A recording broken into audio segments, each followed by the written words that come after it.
여러분, 이 선악과가 무엇이기에 뱀은 이것을 아담과 그 아내에 먹이려고 거짓으로 유혹하였을까요? 첫 번째, 이 선악과가 과연 무엇이기에 선악과를 먹지 말라는 것이 하나님께서 인간에게 내리신 최초의 명령이요 경고이었는가? 두 번째, 이 선악과가 무엇이기에 선악과 좀 먹었기로 기뻐 창조하신 사람들을 에덴 동산에서 내치시고 그룹들과 두루두른 화영검으로 생명남의 길을 지키게 하셨는가? 세 번째, 이 선악과가 무엇이기에 먹지 말라, 먹으면 정령 죽으리라 하셨던 그 말씀대로 영적으로 육적으로 죽게 되고 모든 관계적인 것이 무너져 죄와 사망 속에서 신음하게 되었을까?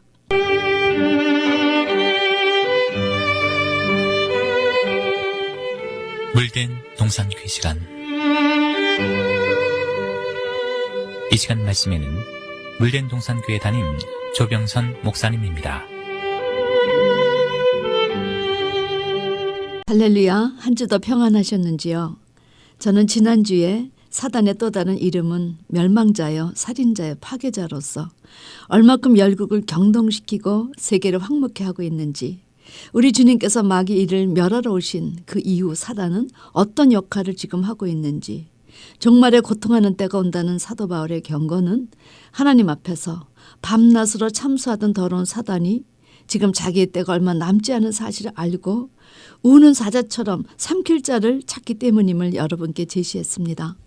오늘은 인간이라면 결코 놓지 말아야 할 마지막 성까지 무너뜨리는 이 사단 마귀의 놀라운 파괴력을 보면서 좀 더 성경적 근거를 통해서 이 사단이 펼치는 어둠의 일에 대해 접근하려 합니다.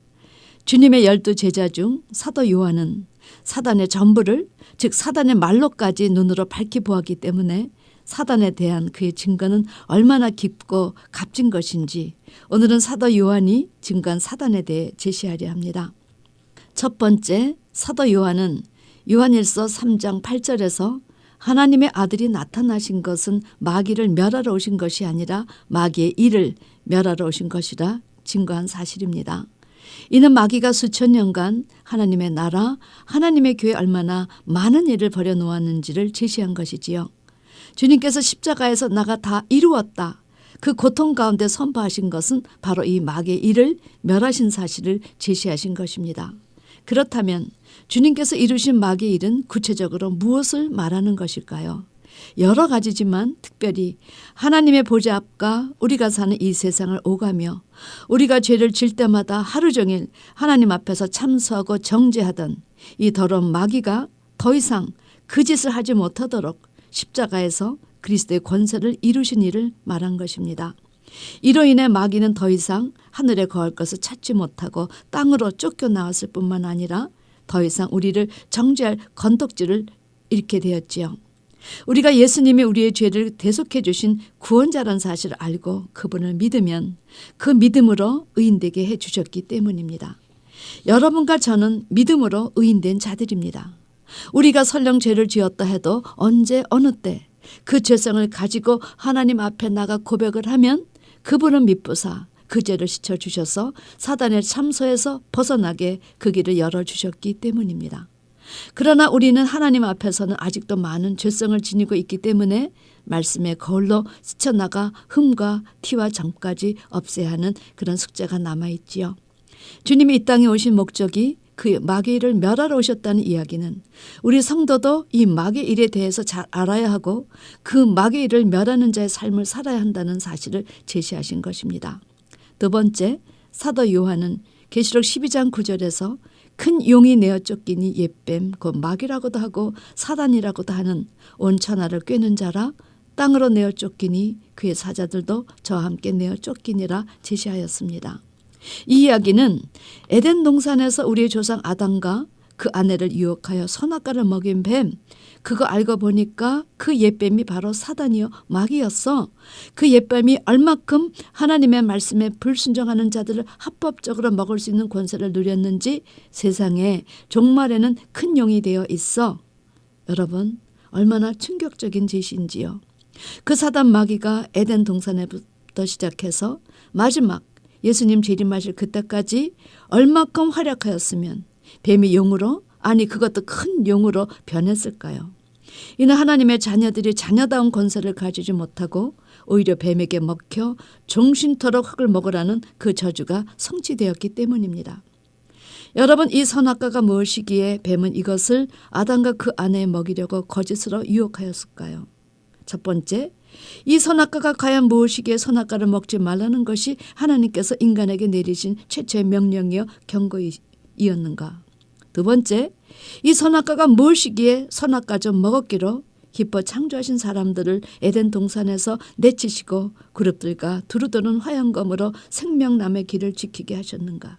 세 번째, 이 선악과가 무엇이기에 먹지 말라, 먹으면 정령 죽으리라 하셨던 그 말씀대로 영적으로 육적으로 죽게 되고 모든 관계적인 것이 무너져 죄와 사망 속에서 신음하게 되었을까? 네 번째, 이 선악과가 무엇이기에 그렇게 보암직, 먹음직, 지혜롭게 할 만큼 탐스럽게 보였는가? 다섯 번째, 이 선악과가 무엇이기에 이것을 먹은 아담과 그 아내가 벗음을 알고 숨어버리고 책임 전가를 하기 시작했는가? 여섯 번째, 이 선악과가 무엇이기에 이것을 먹은 남자는 종신토록 수고하여야 그 소산을 먹게 되고 그의 양식은 밭에 채소야 했으며 여자는 임신하고 고통하고 해산하는 고통과 남편을 사모하고 그의 다스림을 받아 했는가? 일곱 번째, 이 선악과가 무엇이기에 뱀은 이 유혹의 양식을 먹이고 종신토록 흙을 먹는 자가 되어 배로 기며 하늘을 쳐다보지 못하는 존재가 되었는가? 여덟 번째, 하나님은 에덴에 뱀이 존재할 수 없도록 대처하실 수 없었을까? 여러분, 성경 전체는 바로 이 9가지 질문에 대답을 주시고 계신다는 사실입니다. 자, 세 번째는 사도 요한은 가룟 유다가 예수님을 팔려 했던 것의 모든 근원은 다 사단의 꾀임에 빠져 그에게 예수를 팔라는 생각을 주었기 때문이야 가룟 유다는 사단의 작품이었다고 제시합니다. 요한복음 6장에서 예수님은 오병이어의 기적을 보여주시면서 굉장히 중요한 말씀을 선포해 주셨습니다. 요한복음 6장 53절, 진실로 진실로 너에게 이르노니 인자의 살을 먹지 아니하고 인자의 피를 마시지 아니하면 너희 속에 생명이 없느니라. 내 살은 참된 양식이요 내 피는 참된 음료로다. 살리는 것은 영이니 육은 무익하다. 내가 너에게 이르는 말이 영이요 생명이라. 내 아버지께서 오게 하여 주시지 아니하시면 누구든지 내게 올 수 없느니라. 내가 너희 12를 택하지 아니하였느냐? 그러나 너희 중에 한 사람은 마귀니라. 주님은 당신을 믿지 않은 자들이 누구인가 처음부터 아시고 이제라도 그 마음을 돌이키기를 원하시며 유다에게 기회를 주셨습니다. 그러나 유다가 돌이키지 아니했고 이런 유다를 너무나 잘 아는 사단이 어떤 일을 펼쳤는가? 요한복음 13장 2절에 마귀가 벌써 시몬의 아들 가룟 유다의 마음에 예수를 팔려는 생각을 넣었더라. 여러분, 자그마한 지 3년 반 동안 예수님 밑에서 말씀을 받고 그의 인격을 보았거늘 마귀의 게임에 빠질 수 있다니요. 여러분, 마귀는 우리 안에 생각을 집어넣는 자입니다. 우리 주님은 유다가 그 길에서 돌이키지 못하는 것을 보시고 다시 한번 기회를 주셔서 내가 한 조각을 찍어다가 주는 자가 그니라 하시고 그 조각을 찍어 유다에게 주셨습니다. 그런데 어떤 일이 벌어졌는가? 요한복음 13장 27절, 조각을 받은 후 사탄이 그 속에 들어간지라. 이에 예수께서 유다에게 이르시되 내가 하는 일을 속히 하라 하시니. 유다는 자기에게 주신 2번의 기회를 다 놓쳤습니다. 결국 유다는 너는 차라리 태어나지 말았으면 좋았을 뻔했다는 말을 듣고 멸망의 길을 가게 되었지요. 우리가 재물과 하나님 중 하나님을 택해야 할 분명한 이유를 가룟 유다의 멸망에서 볼 수가 있습니다. 네 번째, 사도 요한은 요한복음 12장에서 헬라인을 만나신 예수님께서 한 알의 밀이 땅에 떨어져서 죽지 아니하면 한 알 그대로 있고 죽으면 많은 열매를 맺느니라. 이제 이 세상의 심판이 이르렀으니 이 세상 임금이 쫓겨나리라 말씀하신 것을 기록하였습니다. 이는 예수님의 십자가 사건을 통해서 이 세상 임금이 쫓겨날 것을 미리 예고하신 것이지요. 요한복음 14장 30절에 그러나 이후에는 내가 너희와 말을 많이 하지 아니하리니 이 세상 임금이 오겠음이라. 그러나 저는 내게 관계할 것이 없다. 이 말씀은 십자가에서 마귀를 멸하실 것이기 때문에 더 이상 당신과 관계할 것이 없다 하신 것입니다. 또한 장래 오실 성령 하나님께서 죄에 대하여 의에 대하여 심판에 대하여 증거해 줄 것을 제시하시며 요한복음 16장 11절에 심판에 대하여라 함은 이 세상 임금이 심판을 받았음이라 이렇게 말씀하셨습니다. 여러분, 이 세상 임금인 사단이 심판을 받았다는 것은 이제 더 이상 정죄하고 참소할 수 없도록 주님께서 믿음으로 우리를 의인되게 십자가에서 그리스도의 권세로 그 길을 열어놓으셨기 때문입니다. 사도 바울이 이것을 깨닫고 이제 주 안에 있는 자는 정죄함이 없나니 이는 생명의 성령의 법이 죄와 사망의 법에서 우리를 해방하셨도다 이렇게 선포했습니다. 그런데 아직도 이런 사실을 몰라 수많은 하나님의 자녀들이 아직까지 사단에게 정죄를 당하고 고통하고 신음하고 있다는 사실입니다. 주님은 십자가에서 어떤 죄라도 나와 씻을 수 있는 자리를 주시고 어떤 죄라도 고백하면 다 씻어 주실 것을 약속해 주셨다는 사실입니다. 더 이상 사단의 정죄를 받을 어떤 이유도 없어졌다는 것을 우리에게 분명히 제시하셨던 것이지요. 다섯 번째, 사도 요한은 계시록 9장 황충죄양에 대해서 제시하며 황충이 누구에 의해서 무저갱에서 출현할 수 있었나 밝혀주셨습니다. 계시록 9장 1절에서 3절 말씀. 다섯째 천사가 나팔을 불매 내가 보니 하늘에서 땅에 떨어진 별 하나가 있는데 저가 무저갱의 열쇠를 받았더라.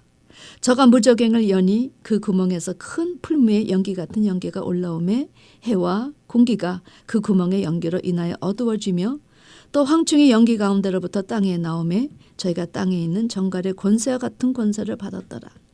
이 말씀은 이미 여러분과 제가 공부한 내용이지요.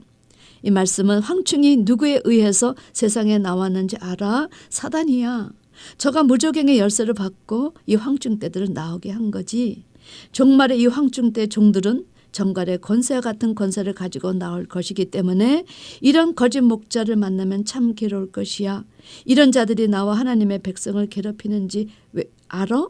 이 황충의 임금이 바로 사단이기 때문이야. 여러분, 사도 요한은 이런 충격적인 사실을 제시하였습니다. 그리고 11절에 저에게 임금이 있으니 무저갱의 사자라. 히브리음으로 이름은 아바돈이요 헬라음으로 이름은 아블론이더라. 이 사단의 헬라어 히브리어 이름의 뜻은 멸망자, 파괴자, 살인자야. 결국은 멸망하게 만드는 것이 사단의 임무거든. 여러분, 이런 사도 요한의 증거를 통해서 심각한 사단마귀의 일에 대하여 우리는 근신하고 깨어 이 괴계를 미리 알고 이것을 방어할 수 있도록 준비해야 할 것입니다. 여섯 번째입니다. 사도 요한은 계시록 2장 3장에서 7교회에서 일어나는 이런저런 일을 보고 이렇게 제시했습니다. 7교회 중에서 주님의 칭찬을 들은 교회는 서머나 교회와 빌라델피아 교회요. 나머지 5교회는 책망받았음을 제시하였습니다. 주님은 마귀가 어떻게 어둠의 일을 마귀의 일을 교회 안에서 벌리고 있었는지 낱낱이 제시하여 주셨지요. 예배소 교회는 처음 사랑을 버리게 함으로 버가마 교회는 발람과 니골라당의 교훈을 지키게 함으로 두아디라 교회는 이세벨을 용납함으로 사대 교회는 살았다 하는 이름은 가졌으나 죽은 신앙으로 라우디아 교회는 가난하고 가련하고 궁고하여 눈먼 것 벌거벗은 상태임에도 부자라 부요하여 부족한 것이 없다 착각하게 만들므로 교회로서의 역할들을 할 수 없도록 교회에 사단의 미를 둔 사실을 제시하였습니다. 이것을 통해서 주님이 기뻐하지 않은 일들이 벌어진 것은 하나같이 다 사단의 작품이었어. 하나님이 기뻐하시는 교회는 환난과 궁핍 속에서도 영적 부유함을 누리며 생명을 내놓고 하나님의 말씀과 예수를 증거를 위해서는 타협하지 않았던 순교시대 사람들이야. 아니, 적은 능력을 가지고도 예수의 말씀을 지키며 그 이름을 배반치 않았던 선교시대 교회들, 하나님이 기뻐하신 교회야. 이런 말씀을 세미한 사도 요한의 음성을 통해서 깨달을 수 있습니다. 7번째, 계시록 18장에서 사도 요한은 음녀의 정체를 드러내 주었습니다. 사단이 땅으로 쫓겨 내려와서 하나님의 백성을 인도할 목자들에게 인본주의, 민주주의, 혼합주의, 물질주의 등 외식을 넣어 교회를 바벨성으로 만들 것이야. 지금 사단은 준비 작업에 들어간 지 오래되었어. 교회에 바람 잘 날이 없는 것은 교회에 귀신의 영, 각종 더러운 영이 모인 것이 되었기 때문이야. 이것들이 말씀 없는 자들, 상했는데 치유받지 못한 자들에게 역사해서 그래. 다 그로부터 사단으로부터 약이 되고 있어. 여러분, 사도 요한은 이 사단에 대해서 목격하고 하나님의 자녀들에게 무엇을 제시하고 싶었는가? 사단은 쉬지 않고 이를 벌린다는 사실을 제시했습니다. 그래서 우리 하나님의 자녀 역시 부지런히 파괴시키고 멸망시키는 그런 마귀를 멸하여 쉴 새 없이 파괴된 성전을 복구하고 파괴된 인간의 육신을 복구하고 생명을 주는 그 일을 해야 한다는 사실을 제시해 주었습니다. 그러나 그렇게 파괴하고 멸망시켰던 그 사단의 말라가 어떻게 되는가? 8번째, 계시록 20장 10절에서 또 저희를 미혹하는 마귀가 불과 유황불에 던지우니 거기는 그 짐승과 거짓 선지자들도 있어 세세토록 밤낮 괴로움을 받으리라. 할렐루야. 결국은 자기 새끼들과 같이 불못에 던짐을 받을 것이야. 이것은 세세토록 밤낮 괴로움을 받을 것이야. 이렇게 사도 요한이 증거했다는 사실입니다. 여러분, 이 말로를, 사단의 말로를 본 자들만이 사단을 두려워하지 않고 오히려 대적할 수 있을 것입니다. 사도 요한을 통해서 이렇게 사단의 전부를 미리 보여주시고 깨닫게 해주신 하나님을 찬양하는 여러분과 제가 되기를 주님의 이름으로 축원합니다. 아멘. 지금까지 말씀에 물된 동산교회 담임 조병선 목사님이었습니다.